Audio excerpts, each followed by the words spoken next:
back, everybody, to a brand new episode where we're going to be talking about some brand new artists. Well, I guess singular.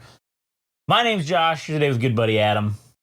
Yes, greetings. Hello. And as is tradition, this is the No Curse Minute sponsored by Game Rage Magazine, where we, don't curse for the first minute because it's rude. No, it's not because it's rude. It's because we want to make more money. Yes, and also, Sophie, if you happen to check out any of the episodes, I tried reaching out to you via Instagram. I tagged you for, I don't know, whatever. I think it was the Mercury and retrograde video. That was me. That's associated with Game Rage Magazine. All gas, no trash officials. The other. Dude, what if she thinks that we have? It's like a spam, like how people have those fake Instagrams where it's like you're just pretending to be them. Wouldn't that be cool if we actually had somebody pretending to be us? Like that. You know what? Would be. This is kind of pointless because I think ultimately the episode she will check out is when we actually talk about her. So whenever she sends us a new song or we find out about a new song, we'll just mention it then. Yeah. So anyways, all right. Did we reach the 1 minute mark? Yeah, we're past it. It's 1:30. 1:30? Yeah. So, all right. So today we are going to listen to a new artist that Adam found. Right. Called BADASSMUTHA. Yeah. There's not really much of an intro. This is going to get like straight into it. Straight to the point. I mean, as far as what we know about her, because I mean, she's a fairly new artist, is that she's from Australia. Straya. All right. So I'm just going to read off of her bio from Instagram. Okay. So she compares herself to an artist named Remy Wolf, who's quite popular here in the U.S., and Sabrina Carpenter, which is a pop artist as well. And then she says she is a Githable my Gunberry Ugumbe Galmaleroy woman. I'm guessing those are like indigenous tribes in Australia. I don't know where she's based out of. I think she might be based out of Brisbane. Not entirely sure, but I found her on Spotify, and I thought this is rather interesting. Like if there were something to be done about dub or reggae, because it's so archaic and it hasn't really been touched up in quite some time. Like, yeah, maybe drum and bass and jungle have like incorporated elements of dub and reggae in that form, but I think what BADASSMUTHA is doing with her music, like this is what I think reggae or dub needs to contemporize or to be a little bit more modernized. So let's go ahead and check out some of the tracks that she's made, and we'll get Josh's opinion. All right, so fire up your Google machines, your Instagram music players, your Windows Media Viewer, your Real Player, your Napster. Oh yeah, original Napster player, your fucking FrostWire. Yeah, fire it up and let's look at BADASSMUTHA. And then what's the name of the first song we're going to listen to? So the first track that we're going to be listening to is called Bub. Like B-U-B. Like Wolverine, snickety, snowy. B-U-B, Bub. All right, here we go. This is Bub by BADASSMUTHA. All right, that was Bub by BADASSMUTHA. All right. I'm gonna get a little crazy. Right now. Here we go. Here we go with the movie plots. All right. Okay. First of all, that song was excellent. Okay. That shit was like so commercially viable. It is, man. Like that. There's no word that describes commercially viable is an understatement. Okay. There's nothing that can actually describe the applications that singular song has. Yeah. To make money in other venues that aren't music. Okay. Now. Okay, here's I'm sitting there, I'm thinking about this song, all right? All right, here comes the meth induced this is movie plots. Stonks, all right? Literally stonks. Okay, so it's right pre-depression Australia, 1929, okay? Pre-depression. You got this young guy. This is a biopic first of all, but it's not about the guy, okay? This is just to get to the point. The biopic's actually about a horse, okay? So the biopic is about this horse. Okay, it starts off with this guy. It's 1929. He lied about his age, just like dudes lied about their age to get in the military. He lied about his age to become a stockbroker. All right, so he's like this stockbroker in the Australian stock market, and he literally day one when he starts is the crash. Like it's the fucking crash, and he's immediately out of a job, and he's like, "Fuck, what am I gonna do now?" So the country is reeling from this. There's the far right party that's rising. There's the communist party that's rising, and they're kind of battling each other. And this dude's just like, man, I just need a job.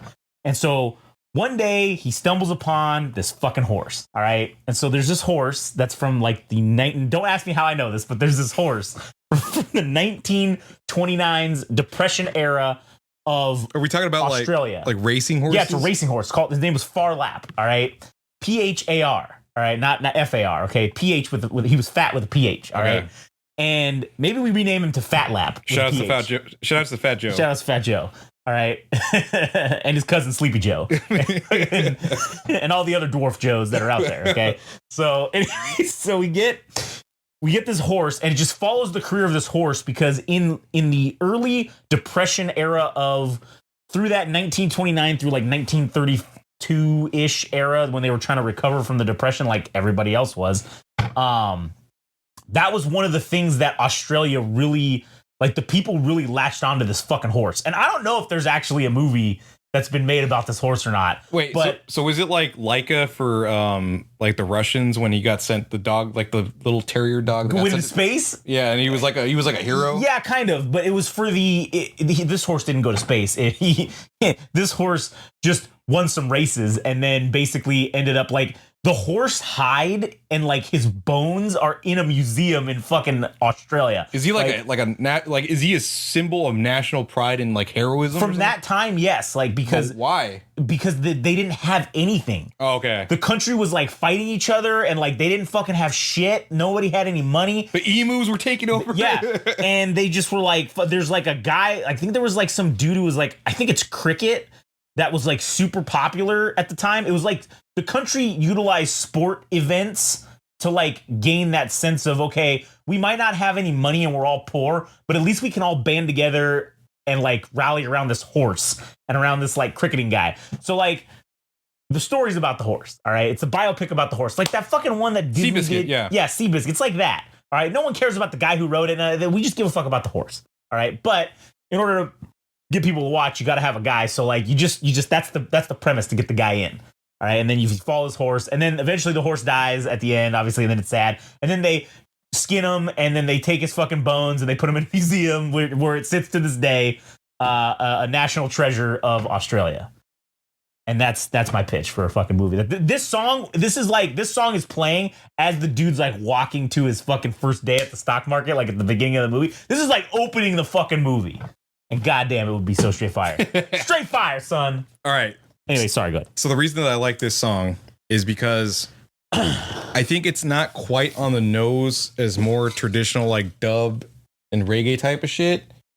You know, it's like more along the lines of like 311 and even No Doubt. Mm-hmm. Like it's more modern, but it even has like more of the pop feel to it. Like the pop outweighs the dub and the reggae, which I think in and of itself, if it were just dub and reggae, that it wouldn't quite as work as well, because there hasn't really been an artist as big as Bob Marley. And I don't want to say the genre has died with the Marley family, or that it's kind of just been insulated from everybody else. Like, yeah, sure, there are other notable dub and reggae artists that have existed there, you know, well after Bob Marley has existed, and even like Toots and the Maytals and all those, you know, figureheads of ska, reggae, dub, and all that shit. But there really hasn't been like a major player that wasn't a fucking Marley, right? Yeah, true. But the point I'm trying to make is that I think reggae or dub like needs a bit of like an evolution, and it has existed in other incarnations in like drum and bass and jungle and a lot of like EDM genres, or I don't know if that's appropriate, but if anybody wants to correct me on that, do it in the comments or whatever. But my main point being is that like this feels like along the lines of like maybe No Doubt, that it's modern and it's contemporary and it's popish, but it's like way more accessible than like traditional dub and reggae for you know, for like for those heads. Right. Really, yeah. So, but now we're gonna listen to another track from this artist that let me double check to see what the name is, because I already this is how you know it's like, at least this is how you know it's a good artist, is if I get these goddamn movie plots out of this shit. That's how you know this shit's gonna be good. Yeah. Because it's like I can't understand my own thought process of why this happens, why I get like these ideas from music, but like that's just how I know it's intrinsically good, is because if their art inspires me to create something else, like another piece of art about something, then like shit, man, that's how you know it's good. It's art inspiring art, man. Like, you know what's weird? I've thought about this too, but not in the way that you think about it. Like, cause you get like ideas for things. The way I see it, with kind of the same thing in mind, is if I can imagine an artist playing in like larger venues, or I see a future in them and getting their music syncing up in television. Like if I'm already thinking like that, that's how big the project is to me. Yeah. And if I don't think like that, if I think it's just good, it's like, oh, it's going to be a fluke. It's just a flash of the pan. It's not going to be anything. But so the next track that we're going to listen to from BADASSMUTHA is a song called Dizzy. And this one is drastically different from Bub. All right. But this to me is the more accessible, like even more accessible side of BADASSMUTHA. And I think we might actually end the episode just on this one. Song? Okay. Because I thought we were going to do 3, but I really don't like this other song. Like I like it, but it's not something, like if I had to sell you on 2 songs, these 2 would be the immediate ones. So the next track that we're going to listen to is called Dizzy. Dizzy. All right, here we go. Yeah. This would be Dizzy by BADASSMUTHA. Here we go. All right, that was Dizzy by BADASSMUTHA. Okay, again, that was also so extremely commercially viable that I can't even fucking explain it in words. Now, I didn't get a full movie concept off of this, but I have a fucking segment or a sequence just that this is perfect for. All right? So, it's a movie, or a show, whatever, it's a female space bounty hunter. All right?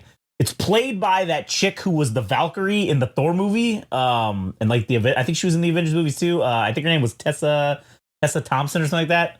All right. Anyways, it's her. She's the star.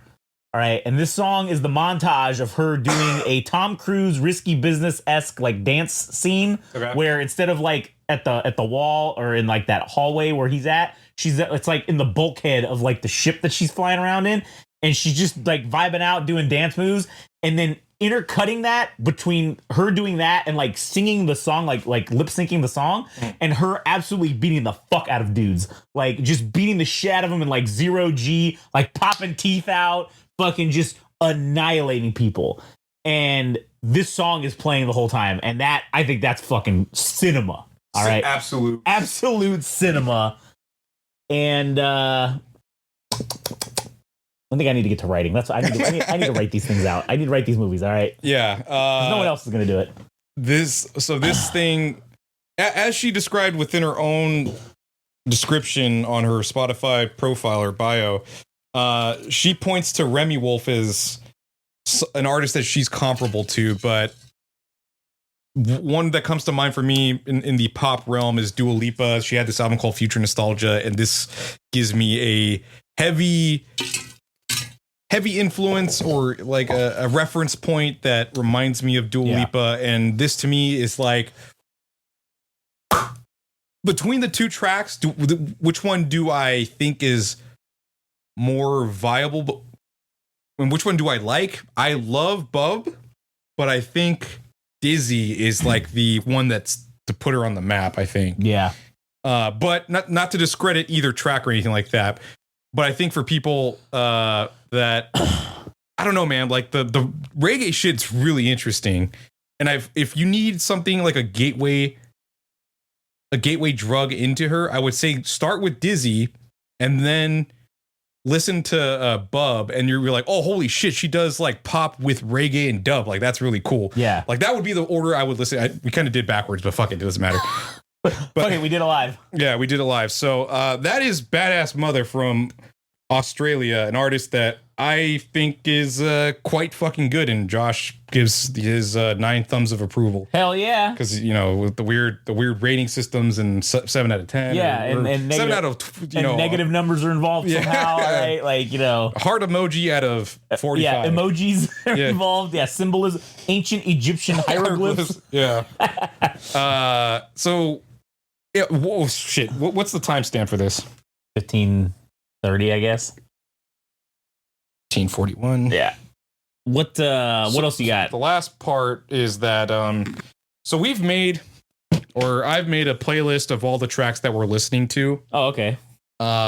So instead of me listing it in the description, please refer to the All Gas No Trash 2025 playlist for any music that we're listening to. It's going to be updated as we find new music, and you can check that out. So don't bother looking in the description for Badass Mother's music. Go to the playlist, and we'll be adding that in the future. So yeah. Check out the 2025 All Gas No Trash official playlist.